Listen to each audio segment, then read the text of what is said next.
Nam Mô A Di Đà Phật. Kính chào quý vị đã đến với kênh Phật Pháp Giác Ngộ.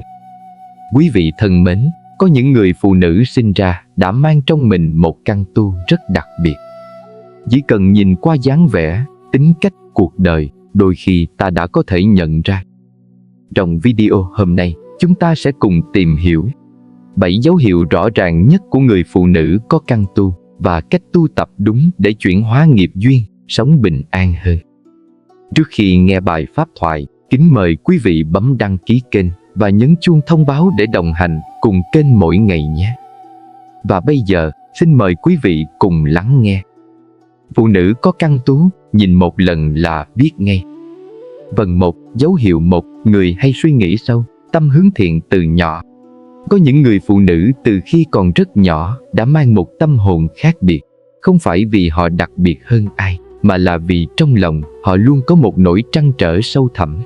Khi bạn bè cùng trang lứa còn vô tư chơi đùa, họ đã biết thương người, biết nghĩ cho người, thậm chí đôi khi tự hỏi, vì sao cuộc đời có đau khổ, vì sao người tốt vẫn gặp nạn, sống như thế nào mới đúng. Người có căn tu thường sở hữu một tâm hướng thiện rất tự nhiên. Họ không thích tranh giành, không muốn làm điều ác, dù chỉ là một lời nói làm tổn thương người khác. Họ dễ rơi nước mắt khi thấy cảnh bất công, thấy ai đó bị đối xử tệ. Chính sự nhạy cảm ấy làm họ đôi khi bị hiểu lầm là yếu đuối. Nhưng thật ra, đó là dấu hiệu của một người có hạt giống từ bi đã có từ nhiều đời. Câu chuyện minh họa. Chị Lan kể rằng, hồi nhỏ, chị rất sợ nhìn người khác đau khổ. Có lần đi học về, thấy một bà cụ bán vé số bị ngã, chị bỏ cặp chạy tới đỡ, lấy khăn lau vết thương, rồi đưa hết tiền ăn sáng cho cụ.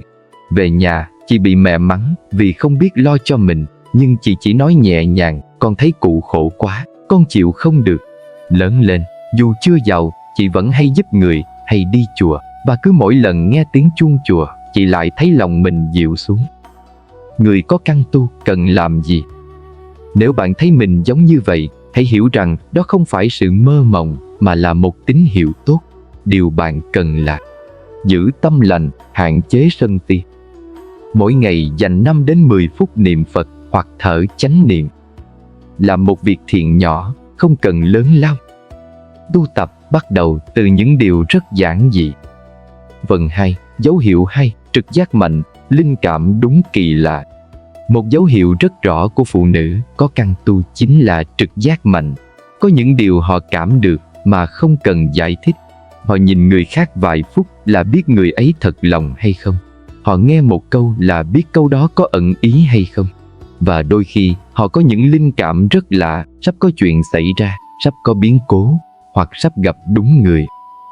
Trực giác này không phải mê tín, mà giống như một lớp nhạy bén tâm thức. Nhiều người nói vui rằng họ như có radar trong lòng. Đặc biệt, phụ nữ có căn tu thường không thích ồn ào, nên họ ít bị nhiễu bởi bên ngoài. Khi tâm họ tỉnh, trực giác càng sáng. Câu chuyện minh họa. Chị Hạnh từng kể, hôm đó tôi chuẩn bị đi xa bằng xe khách. Tôi soạn đồ xong hết rồi, nhưng tự nhiên tim đập nhanh, lòng bất an. Tôi cứ thấy như có cái gì đó ngăn lại. Tôi quyết định hoãn chuyến, dù mọi người nói tôi mê tín. Ngày hôm sau, chị nghe tin chiếc xe chị định đi hôm ấy bị tai nạn. Chị rùng mình, nhưng không hoảng loạn. Chị chỉ lặng lẽ niệm Phật và nghĩ, có lẽ mình còn duyên ở lại và được nhắc nhở để sống tốt hơn. Người có căn tu cần làm gì? Học phân biệt trực giác và lo lắng. Trực giác thường rõ ràng, nhẹ nhàng, lo lắng thì rối và nặng nề. Khi bất an, hãy ngồi yên 3 phút, thở chậm, niệm Nam Mô A Di Đà Phật. Không cần khoe trực giác, chỉ cần dùng nó để sống tỉnh thức hơn. Phần 3, dấu hiệu 3, dễ gặp biến cố hay bị thử thách tình duyên. Nhiều phụ nữ có căn tu thường trải qua biến cố lớn hoặc nhỏ. Như thể cuộc đời họ không cho phép sống hời hợt. Họ càng đau, càng thức tỉnh. Họ càng mất mát, càng hiểu được vô thường. Và đặc biệt nhất, tình duyên thường là bài kiểm tra rất nặng. Có người yêu nhiều lần mà vẫn tan vỡ. Có người lấy chồng nhưng vẫn thấy cô đơn. Có người chưa kịp hạnh phúc đã phải chia xa.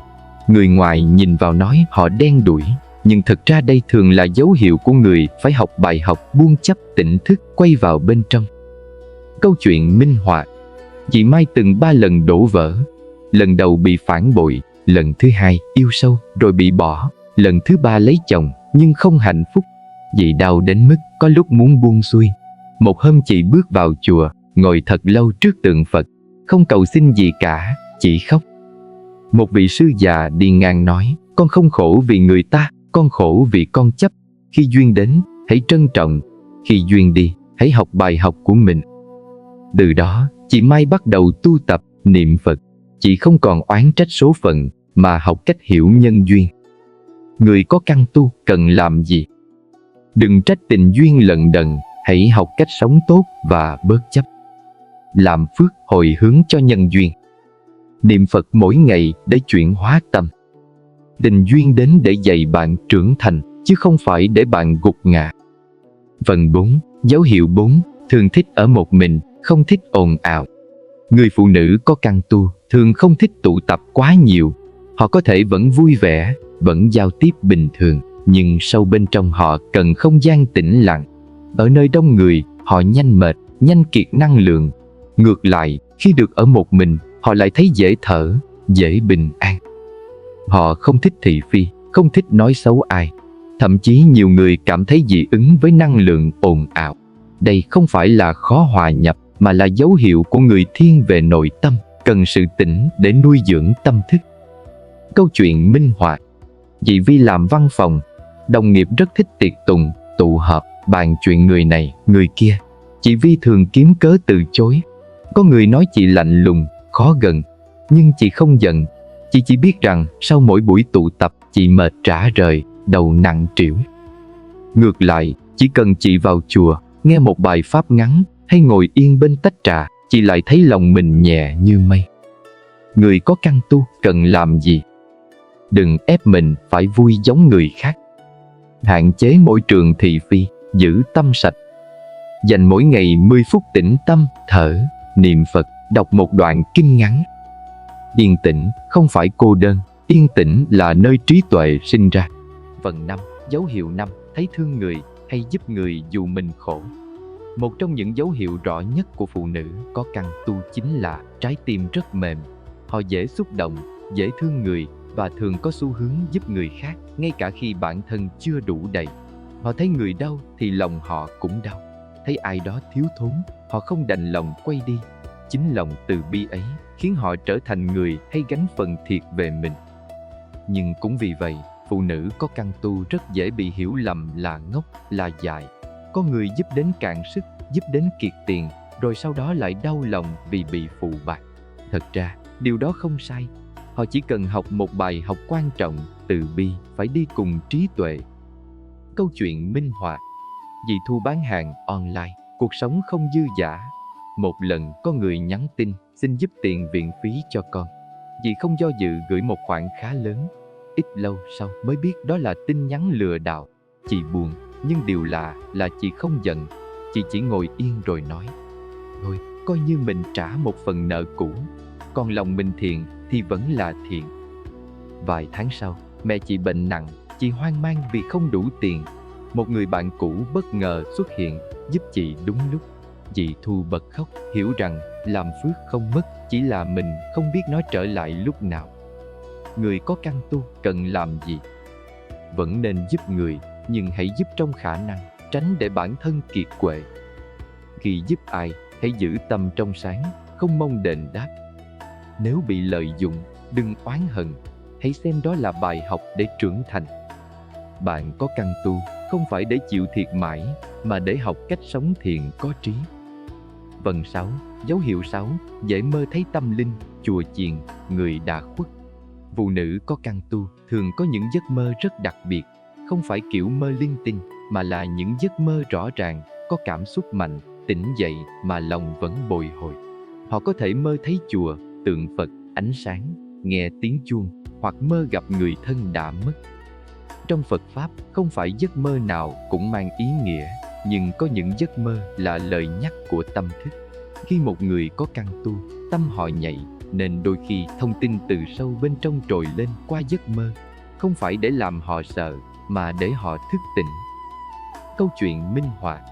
Chị Ngọc kể rằng chị hay mơ thấy bà ngoại đã mất.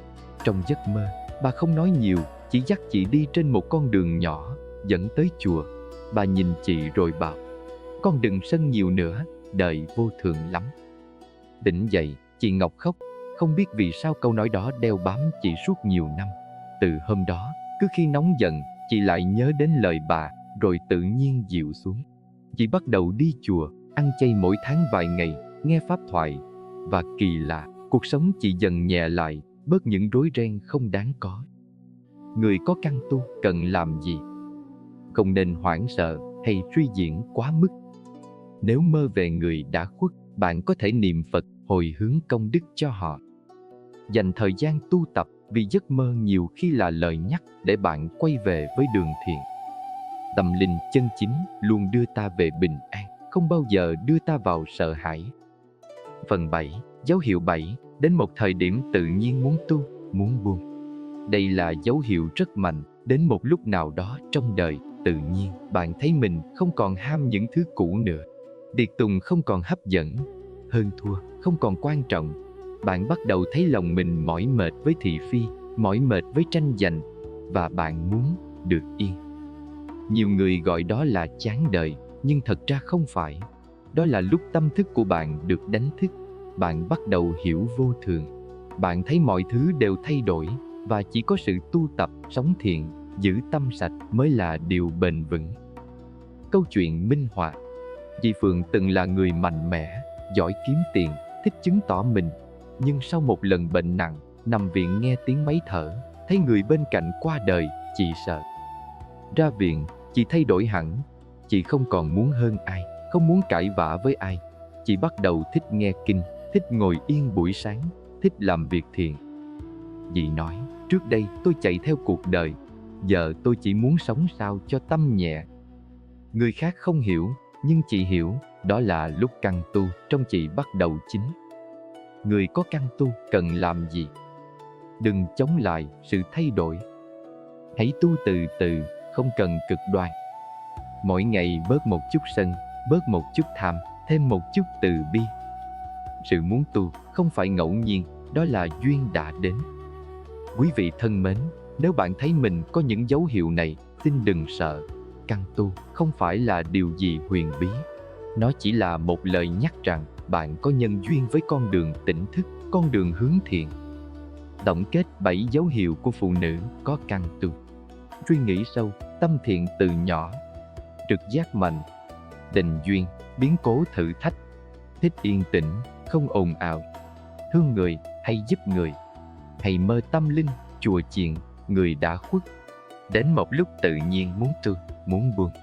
Và quan trọng nhất, người có căn tu không nên để căn tu thành gánh nặng, mà hãy biến nó thành con đường để sống an ổn hơn.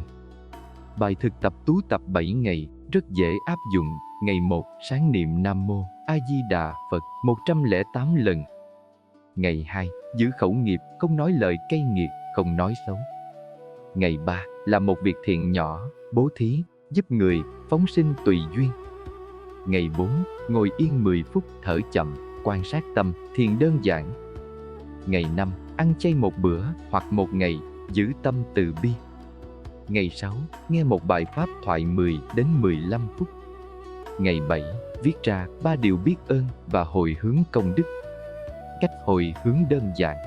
Con xin hồi hướng công đức này đến tất cả chúng sinh, người thân nhiều đời nhiều kiếp, cầu cho mọi người được bình an, tiêu nghiệp, tăng phước và gặp chánh pháp. Lời kết. Nếu bạn có căn tu, xin hãy nhớ, bạn không cô đơn. Bạn chỉ là người được thức tỉnh sớm hơn để học cách sống hiền, sống tĩnh, sống an. Nếu quý vị thấy video này hữu ích, xin hoan hỷ bấm like, chia sẻ và đăng ký kênh để kênh tiếp tục lan tỏa những bài học nhân quả, Phật Pháp, tu tập giúp mọi người bình an hơn mỗi ngày. Quý vị cũng có thể bình luận A Di Đà Phật để kết thiện duyên và nhận năng lượng an lành. Nam Mô A Di Đà Phật.